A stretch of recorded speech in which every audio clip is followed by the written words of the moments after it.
பிரேமா திரும்பவும் காங்கிரஸ்ல வந்து H1B சம்பந்தமா ஏதோ ஒரு புது பில் இன்ட்ரோடியூஸ் பண்ணிருக்காங்கன்னு சொன்னீங்களா, அதை பத்தி சொல்லுங்க. ஆமா, கேட்கறவங்களுக்கு என்னது மீண்டும் மீண்டுமா அப்படிங்கிற ஒரு இம்பாக்ட் இருக்கும். ஆனா வந்து முன்னாடி இன்ட்ரோடியூஸ் பண்ண பில்லு இல்ல போயிட்டு இருக்க பில்லை காட்டிலும் இது வேறுபட்டதாக இருக்கு. நம்ம முன்னாடியே பார்த்துருக்கோம், எக்ஸல் ஆக்ட் பார்த்துருக்கோம், எண்ட் ஆஃப் H1B ஆக்ட் பார்த்துருக்கோம், ரீஃபார்ம் H1B L1B அப்படியே போய்கிட்டே இருக்கு. ஸோ இதெல்லாமே வந்து H1Bக்கு ரெஸ்ட்ரிக்ஷன் இல்லை H1Bயே முழுசா வந்து ரிமூவ் பண்றது இந்த மாதிரியான விஷயங்கள் வந்து இருந்தது. இது அதுலேருந்து கான்ட்ராஸ்டா H1Bக்கு சப்போர்ட்டாக வந்திருக்கு. இன்னும் சொல்ல போனால் ஒரு 1/4 நூற்றாண்டுக்கு அப்புறம் H1Bயில் உள்ளவங்க ஒரு வாழ்க்கையில் ஒரு பாசிட்டிவான ஒரு பில்லு இன்ட்ரடியூஸ் பண்ணியிருக்காங்க. ஸோ இந்த பில்லு என்ன, எதை பற்றி பேசுது, அது ரொம்ப முக்கியமான விஷயம் இல்லையா? இது நடக்கிறதுக்கான வாய்ப்புகள் என்னென்ன இருக்குது, அடுத்தடுத்த ஸ்டெப்ஸ் எப்படி இருக்குன்னு ஒரு சுவாரஸ்யமான ஒரு சிம்பிளான ஒரு வீடியோ பார்க்க போகிறோம். வாங்க வீடியோக்குள்ளே போகலாம்.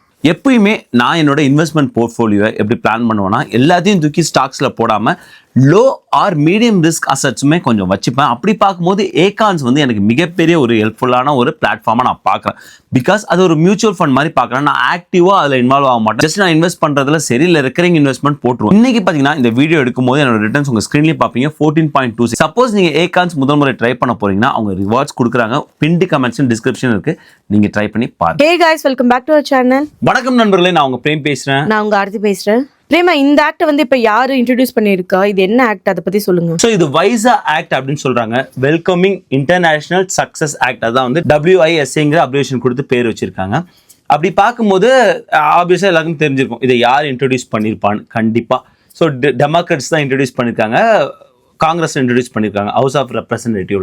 இப்போதைக்கு கோ ஸ்பான்சர்ஸ் எல்லாமே வந்து டெமோக்ராட்ஸாக தான் இருக்காங்க. இதை இன்ட்ரோடியூஸ் பண்ணது வந்து நியூஜெர்சியை சேர்ந்த டெமோக்ராட்ஸ் இன்ட்ரோடியூஸ் பண்ணியிருக்காங்க. அவங்களுக்கு கோ ஸ்பான்சராக பார்க்கும்போது நிறைய டெமோக்ராட்ஸ் வந்து ஜார்ஜியாலேருந்து ஆட் ஆகிருக்காங்க, ஃப்ளாரிடா, மேசச்சூசெட்ஸ் இந்த மாதிரி வந்து நிறைய மாகாணத்துலேருந்து ஆட் பண்ணியிருக்காங்க. ஸோ இவங்களாம் சேர்த்தா வைசா ஆக்ட் அப்படின்னு வந்து ஹவுஸ் ஆஃப் ரெப்ரசன்டேட்டிவ்ல இன்ட்ரோடியூஸ் பண்ணியிருக்காங்க. இப்போ இந்த ஆக்ட்ல வந்து என்ன மாதிரியான விஷயங்கள்லாம் சொல்லியிருக்காங்க? ரொம்ப முக்கியமான ஒரு விஷயங்கள் இந்த ஆக்டோட மெயின் கோராவே இருக்கிறது வந்து போன வருடம் செப்டம்பர் 2025 பிரசிடென்ட் ட்ரம்ப் அவர்கள் கொண்டு வந்த ப்ரொக்ளமேஷன். ஸோ அது எல்லாமே ரிவர்ட் பண்றதுக்கான கூறுகள் வந்து இந்த ஆக்ட்ல இருக்கு. இந்த ப்ரொக்ளமேஷன்ல என்னென்ன மாதிரியான விஷயங்கள் சொல்லியிருந்தாங்கன்னு சொல்லிடுங்க. அந்த ப்ரொக்ளமேஷன் பத்தி எல்லாருக்குமே தெரிஞ்சிருக்கும். பிகாஸ் அதை வந்து அலசி ஆராய்ஞ்சாச்சு. செப்டம்பர் 19, 2025 இன்ட்ரோடியூஸ் பண்ணி செப்டம்பர் 21, 2025 அமலுக்கு கொண்டு வரப்பட்ட ஒரு ஆர்டர். அது ஏன்னா பிரசிடென்ஷியல் ஆர்டருங்கும் போது அது வந்து செனட்லயோ காங்கிரஸ்லயோ பாஸ் பண்ண வேண்டிய அவசியம் இல்லை. பிரசிடென்ட் அவர்களே வந்து போட்ட ஆர்டர். இன்னுமே வந்து அதை கோர்ட்ல வந்து அதுக்கு எதிரான ஒரு கேஸ் இருந்துட்டு. சரி, இப்போ இந்த ஆர்டர்ல என்னென்ன சொல்லியிருந்தாங்க, மிக முக்கியமான ஒரு விஷயம், H1B புது H1B விசாவோ இல்லை டிரான்ஸ்ஃபரோ ஏதோ ஒன்று நீங்கள் outside of the USA பண்ணும்போது $100,000 நீங்கள் வந்து கட்டணும் அப்படின்னு சொன்னாங்க. அது மிகப்பெரிய ஒரு இம்பாக்டை இப்போ கிரியேட் பண்ணிக்கிட்டு இருக்கு. அடுத்த வருஷம் லாட்டரியில் நம்ம பார்த்துட்டு இருக்கோம். ஸோ அதே ஆர்டரில் இன்னொரு விஷயமும் சொல்லியிருந்தாங்க, பேஸ்டு லாட்டரி சிஸ்டம் கொண்டு வரணும். அதுவும் பார்த்துட்டு இருக்கோம். அதாவது வந்து level 4 வேஜஸ் போடும்போது உங்களுக்கு 4 என்ட்ரிஸ், level 3னா 3 என்ட்ரிஸ், அந்த மாதிரியான ஒரு விஷயங்களும் கொண்டு வந்தாங்க. அதுவும் மிகப்பெரிய ஒரு இம்பாக்டை இப்போ கிரியேட் பண்ணிக்கிட்டு இருக்கு. அதே மட்டும் இல்லாமல் டிபார்ட்மெண்ட் ஆஃப் லேபருக்கும் அவங்க ஒரு அறிவுறுத்தல் சொல்லியிருந்தாங்க, அதாவது ப்ரிவிலிங் வேஜஸ்லாம் ஏற்றணும். இந்த மாதிரி நிறைய விஷயங்கள் கொண்டு வந்தாங்க. இந்த மாதிரி கொண்டு வந்த மிக முக்கியமான விஷயங்கள்லாம் ரிவர்ட் பண்ணுற விஷயம் தான் வைசா ஆக்ட்ல இருக்கு. ஆமா பிரேமா, இப்ப இந்த 100K ஃபீ இருக்கிறதுனால நிறைய பேரால வர முடியல. கரெக்ட். அடுத்த வருடம் வந்து லாட்டரி வந்து மிகப்பெரிய ஒரு சரிவை காணப்போகுது. அது வந்து எல்லாருக்குமே தெரிஞ்ச விஷயம் தான். யாரெல்லாம் அந்த 100K ஃபீ, அதாவது எந்தெல்லாம் எம்ப்ளாயர் வந்து இந்த எம்ப்ளாய் கண்டிப்பாக வேணும் 100K ஃபீ நான் கொடுக்குறேன்னு சொல்றாங்களோ அவங்க மட்டும்தான் உள்ள வர முடியும் அப்படிங்கிற ஒரு நிலை இருக்கு. அதர்வைஸ் வந்து இங்க வந்து H4லேருந்து H1B மாறுறவங்களோ இல்லை இங்கே ஸ்டூடெண்டாக வந்து வெயிட் பண்றவங்களுக்குலாம் இது ஒரு நல்ல ஒரு வாய்ப்பாகவும் இருக்கு. ஏன்னா வந்து உங்களுக்கு லாட்டரி குறையும் போது உங்களுக்கு பிக் ஆகிற ஆப்ஷன்ஸ் அதிகமாகும் இல்லையா? ஸோ உள்ளவங்களுக்கு ஒரு நல்ல செய்தியாக தான் இருக்கு. ஆனால் வெளியிலேருந்து வர முடியாது அப்படிங்கிற ஒரு மோசமான ஒரு நிலை இருக்கு. ஸோ இதை எல்லாமே வந்து நிவர்த்தி பண்றது இந்த ஆக்ட். ஏன்னா அந்த ஆக்ட்ல என்ன சொல்லியிருக்காங்கன்னா, நீங்க குளோபல் டேலண்டே வேணாம் அப்படின்னு சொன்னீங்கன்னா அது இங்க ஒரு எக்கனாமியை பாதிக்கும். எப்பயுமே வந்து இரு பக்கமும் வந்து கைகோற்று போகும்போது தான் USA எக்கனாமி நல்லா தான் இருக்கும். அதை நம்ம பார்த்துருக்கோம். பல சந்தர்ப்பத்தில் இந்த 65,000 அப்படின்னு நிர்ணயம் பண்ணியிருக்காங்களா ஆர்த்தி, பல சந்தர்ப்பத்தில் இந்த 65,000 மாற்றிருக்காங்க.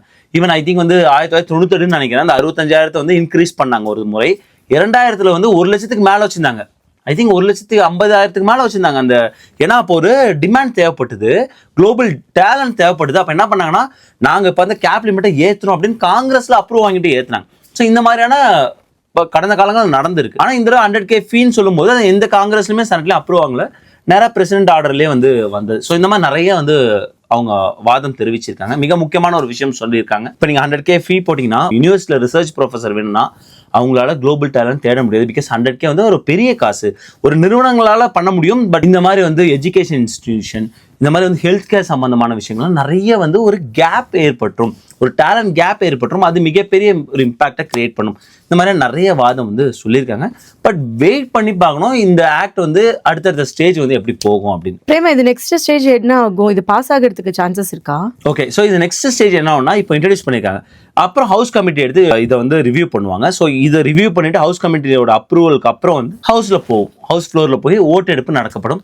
எல்லாருக்குமே தெரியும் ஹவுஸில் வந்து ரிபப்ளிகன்ஸ் தான் பெரும்பான்மையாக இருக்காங்க. ஸோ டெமோக்ராட்ஸ் கொண்டு ஒரு பில்லு பாஸ் பண்ணுறது ரொம்ப கஷ்டம் அன்லெஸ் அவங்களுக்கு ரிபப்ளிகன் சப்போர்ட் இருக்கும்போது.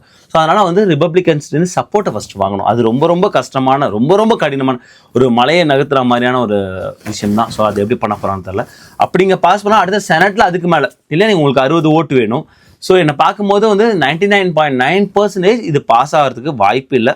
பட் ஒரு விஷயம் அட்லீஸ்ட் வந்து ஒரு இன்ட்ரடியூஸ் பண்ணி அது ஒரு வாதம் தெரிவிக்கும் போது அது ஒரு பேசும் பொருளாக இருக்கும். பிகாஸ் யூஎஸ் வந்து இந்த டெக்ல வந்து அவங்களை முன்னிலைப்படுத்தணும்னு இருக்காங்க, மிக முக்கியமாக ஏஐ ரேஸில். அப்படி இருக்கும்போது நமக்கு குளோபல் டேலண்ட் வேணும் அப்படிங்கிற ஒரு வாதம் வரும்போது இது ஒரு புது டிபேட்டை கிரியேட் பண்ணும். ஸோ அதுக்கான ஒரு உதவி செய்யுமே தவிர இது கண்டிப்பாக பிரசிடென்ட் சைன் ஆகி இது ஒரு லாவா மாறாது. ஆனா வந்து இதுக்கான கேஸ் வந்து கோர்ட்ல ஆல்ரெடி போயிட்டு இருக்குல்ல பிரேமா? கரெக்ட். ஸோ கோர்ட்லயுமே வந்து 100K ஃபீக்கான கேஸ் வந்து தொடர்ந்து வந்து போயிட்டு தான் இருக்கு. நிறைய பேர் வந்து இதுக்கான எதிர்ப்பு வந்து தெரிவிச்சிருக்காங்க.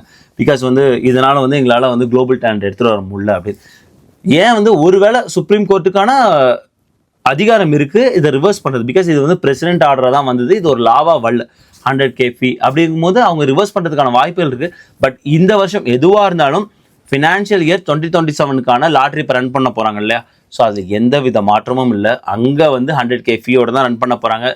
வேஜ் பேஸ்ட் லாட்டரி சிஸ்டம் தான் ரன் பண்ண போறாங்க. ஸோ இது எல்லாமே ஒருவேளை கோர்ட்ல வந்து கவர்மெண்ட்டுக்கு அப்போசிட்டா ஒரு தீர்ப்பு வந்தால் கூட இது எல்லாமே அடுத்த வருடம் ஃபினான்ஷியல் 2028க்கான லாட்ரி ரன் பண்ணுவாங்களா 2027. ஸோ அங்கே தான் ஒரு சேஞ்ச் இருக்க வாய்ப்பு இருக்கு.